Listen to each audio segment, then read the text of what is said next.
Good day, I'm Theo Mercado. It has been more than 8 years since the Battle of Marawi happened.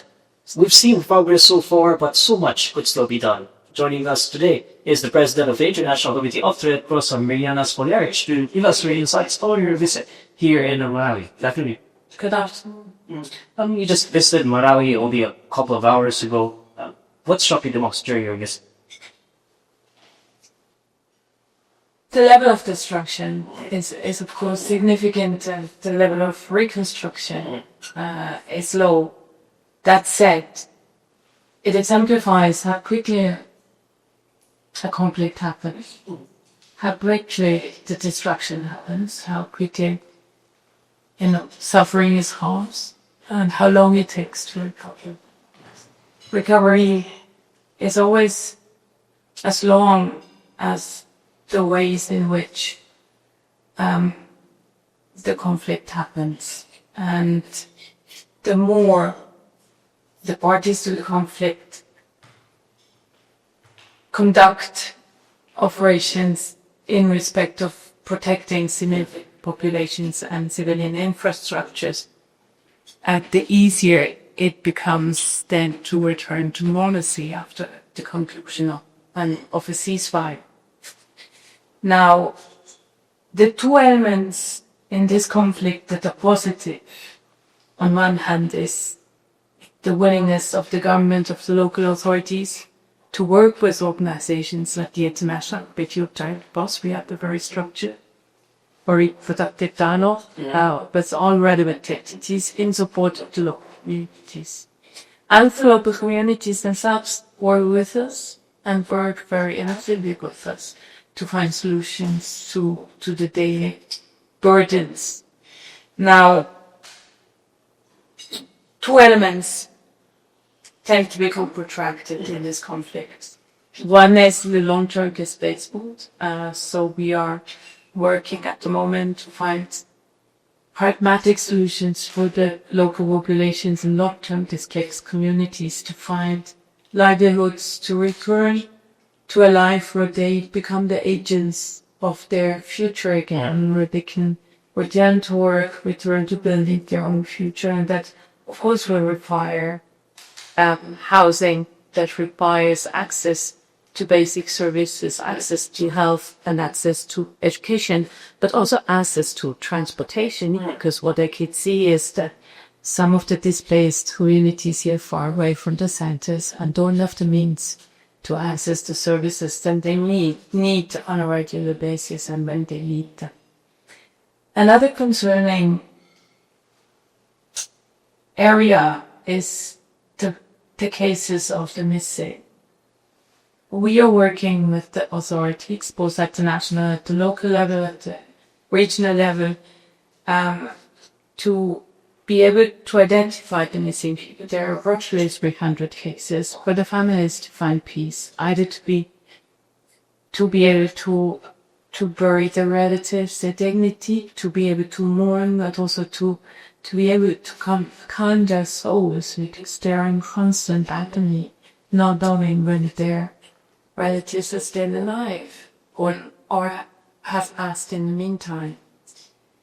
It's brothers, it's fathers, it's mothers, it's sisters. I met mothers and sisters looking for their relatives that are really going out of their way to do what they can to also keep this mind alive. The most important is that you now start proactively working on closing these cases. And what encourages me very much here is that it is possible to close all cases, if not the largest majority of the cases, given the circumstances, given the availability of the necessary material, expertise, knowledge, facilities, but also having the predisposition to identify the missing people because of the work that was done after or following the conflict. So I hope that the authorities will continue to engage with us in a very fast manner to be able to show progress in this field. And it's particularly important to talk about this now because we are approaching the International Day of the Missing, And that, of course, is a day when we need to remember that there are hundreds of thousands of cases across the globe. We ourselves were in many of these cases. And contrary to Marawi, in many situations, like in Syria, between Russia and Ukraine, we are overwhelmed by the sheer numbers, over 100,000, over 30,000. Here, we have 300 cases. We can help 300 families to find peace. How do you compare the humanitarian situation here in Marawi with other post-conflict cities that you have visited? The humanitarian situation is, of course, less acute than we find it in ongoing conflict. Of course, we work in Gaza, we work in Sudan, we work in Myanmar, we work in 100 contexts around the world. You cannot compare the situation here in Marawi with Lactic come here, but people don't have this, who don't have access to adequate of water and no access to health. But we shouldn't forget that protracted poverty leads to further instability. So a lot of people do not have covered the basic needs on a daily basis. And a lot of children are not receiving the levels of education that they deserve, and that they need to build their own life in the future. So the faster the recovery process progresses, and again that includes the protection of the people and their rights, the faster this region will return to a sustainable economy, health, formal conflict that brings prosperity for people, stability for the region, which is very important. And we are working towards that in the sense that whatever we do is aimed to be sustainable and transition into something more regular. What's the biggest message that you got from your visit here in Marawi? The message is that the people here who have gone through this conflict have suffered enormously, and they are still carrying the aftermath of this conflict. They don't want to be forgotten, and they realize that it will require political will for them to continue on the pathway to peace and to continue on the pathway to recovery and a functioning economy, and this is absolutely what they want. What you hear most often is that people want to go to school, they want to find education, and most part go to work and look after themselves. They want to have their social, economic agency back and protect their human dignity, and that's important. And really, but to speak with a couple of families, whose family members are still missing, they told me that we should go beyond just not forget the inner memory. There should also be support moving forward, right? Look, in anything we do, protecting civilian populations, protecting and working to uphold the dignity of detainees, ensuring that the parties to a conflict uphold the basic principles of humanitarian law in order to ensure that a return to peace is possible.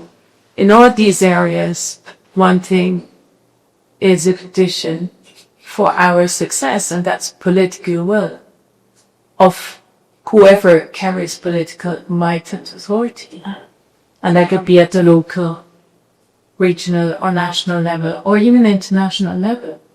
The law is as strong as the political weight it is given by the leaders. And in our dialogue with authorities, we encourage them to make the advancement in the recovery process with whatever is attached to it, their political priority. What was the most critical lesson that the ICRC has dropped from what happened here in when it comes to preparing for and responding to permanent conflict? It's a recurring lesson and a consistent lesson. The way you wage war defines how quickly you can return to peace. But then, as soon as you have a ceasefire, you have to do what is necessary to underpin that stability and to extend that stability and transition, as I said, onto a development path, because people need access to basic services. Houses have to be rebuilt. The sooner that happens, the faster it return to us.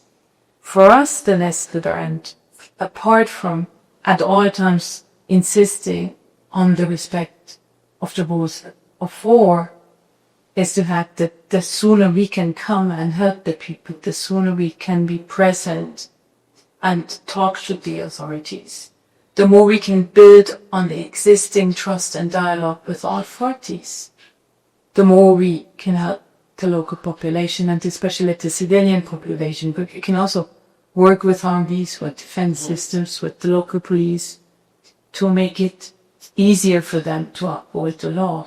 And as I said in the beginning, this dialogue here with the authorities is a very constructive, a very narrow one, and a good example for other situations where perhaps we have less successful entry points with the interlocutors that we need to reach. You met with President Marcos. What can you share with us from that meeting? He had a very good meeting. He was very informed about not only the relevance of international humanitarian law, but also our mandate, which is anchored in the Geneva Conventions, framework of treaties to protect civilians and those who are not taking part in hostilities. And it's a treaty, as he also acknowledged, that was ratified but not today. So his voice is important in promoting international humanitarian law, both nationally but also internationally, due to his understanding for the relevance of this, but also due to your own history and experience. I think we will continue to work with the Philippines, and he committed to engaging in that direction and to also give his support to a stronger collaboration between us, the relevant ministries, in lifting the relevance of international humanitarian law into the political space, because we see too many conflicts and there's an urgent need for the international community to invest in de-escalation. Yeah, we mentioned it. We're seeing way too many conflicts in the moment. How would you describe the state of international humanitarian law today? This is what I discussed with the President and the Foreign Minister. International humanitarian law today is in crisis. There's no other way to describe this. The ICRC classifies today 130 conflicts. This is much more than was the case in previous decades. I have not seen a decline in conflicts except office 3 years ago, but I have constantly seen an increase, and we have to de-escalate. Now, international humanitarian law offers a pathway back to peace. International humanitarian law is relevant. It's not a dead body. It's not an abstract issue. But, as I said previously, it will only be implemented if there's political will to implement it. You cannot detach or delink that political will from the law. Not at any level. They're national laws.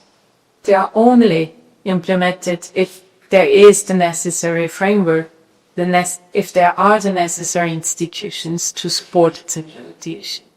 If you don't have functioning courts, if you don't have functioning police system, you will not see the improvement with those that the law protects.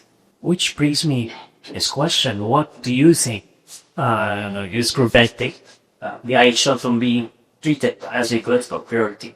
First of all, I fight on state leaders to declare the implementation of international humanitarian law their political priority. Once it's done, you budget price match for humanitarian law.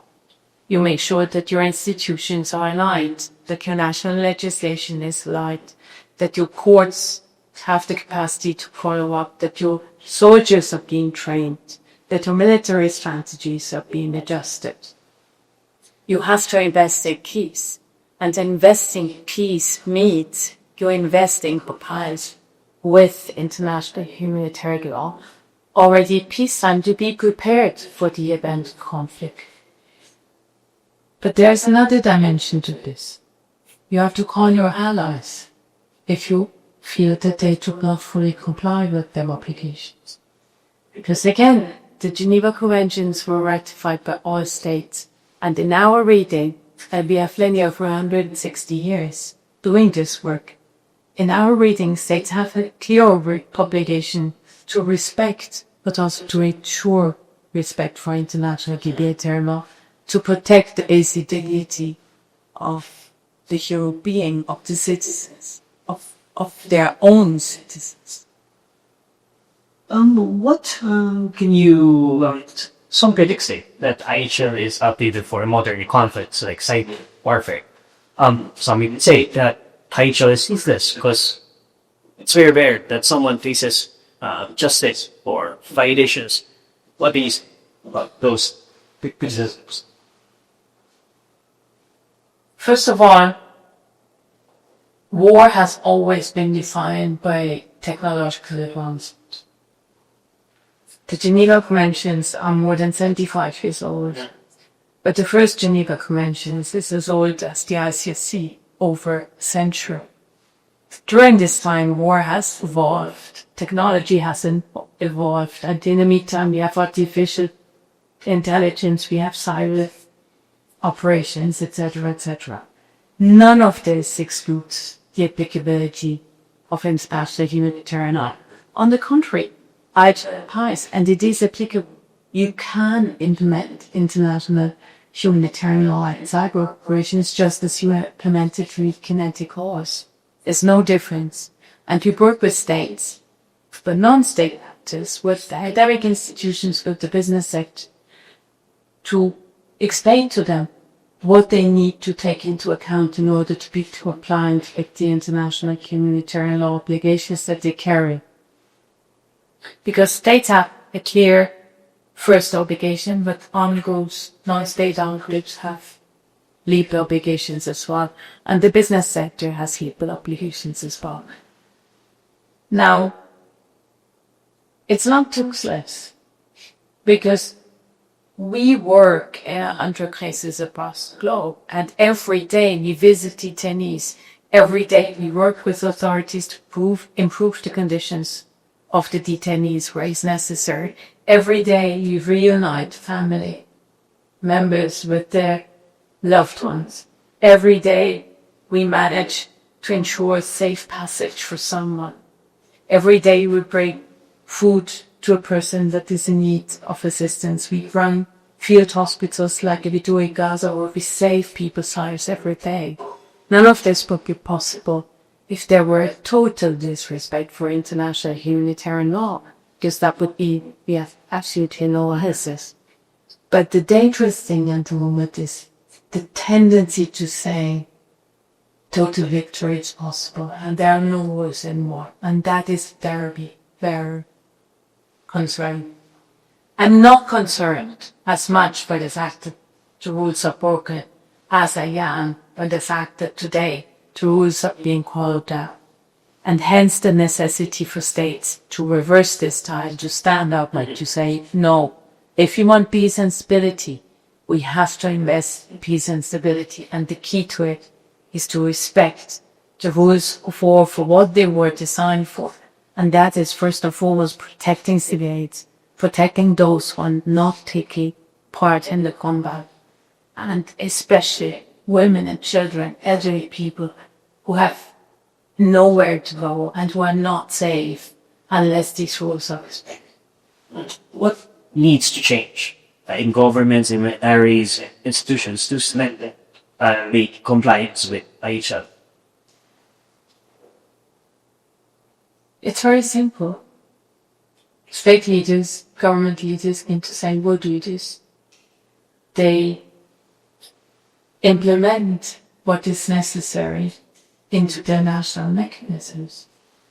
There is a lot of effort going into building international compliance mechanisms, international monitoring mechanisms, international courts. Accountability is important, of course, at all levels, but courts take a long time. And they don't immediately remedy the suffering of the people. It's much better to prevent the suffering and destruction in the first place. And that's why we need to invest in peacetime to make sure that if a conflict erupts, we take all necessary precautions to reduce the damage and reduce that human suffering as much as possible. Because the more you do that, the faster you would be able to return to a functioning state and a functioning economy. How to bring conversation back here? Because if you go out there, speak to an ordinary Filipino, and you tell them, Aisha,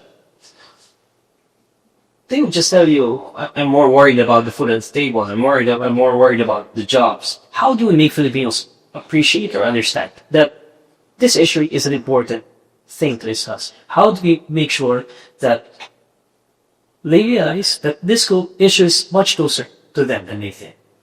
The values and principles enshrined in the Geneva Conventions are universal.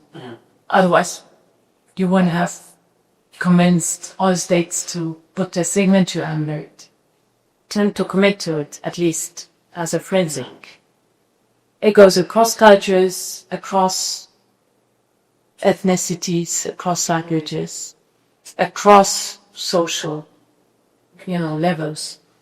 Nobody will say killing children at conflict is good or is allowed. Nobody will say depriving children of food is good. Nobody will say recruiting children to take part in combat is something that is acceptable. However, you need to ensure it doesn't happen.